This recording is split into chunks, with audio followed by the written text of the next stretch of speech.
أعوذ بالله من الشيطان الرجيم. بسم الله الرحمن الرحيم. عما يتساءلون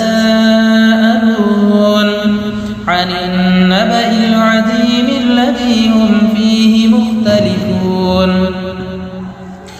كلا سيعلمون ثم كلا سيعلمون. ألم نجعل الأرض مهادا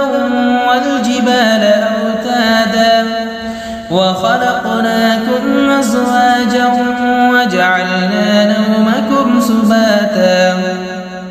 وجعلنا الليل لباسا وجعلنا النهار معاشا وبنينا فوقكم سبعا شدادا وجعلنا سراجا وهاجا وأنزلنا من المعصرات ماء ثجاجا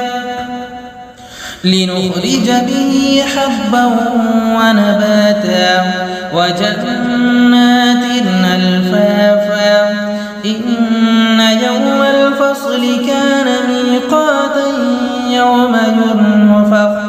يوم ينفخ في الصور فتأتون أفواجا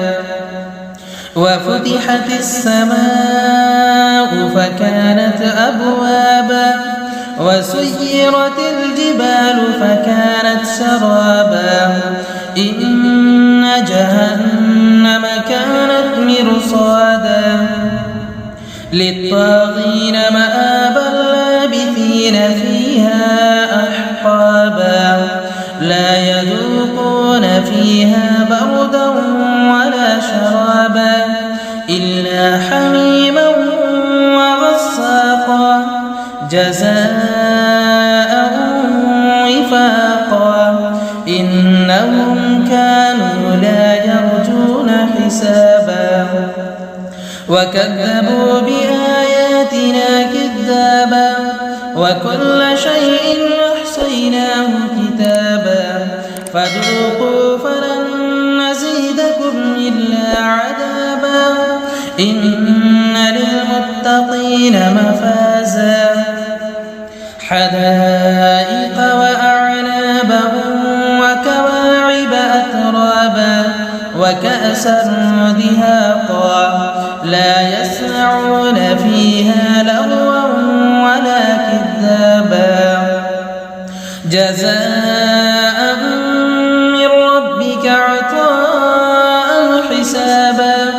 رب السماوات والأرض وما بينهما الرحمن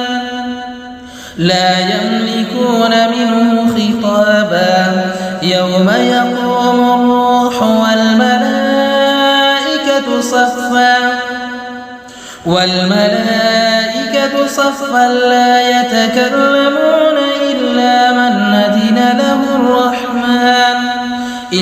من أذن له الرحمن وقال صوابا ذلك اليوم الحق فمن شاء اتخذ إلى ربه مآبا إنا أنذرناكم عذابا قريبا يوم ينظر المرء ما قدمت يداه ويقول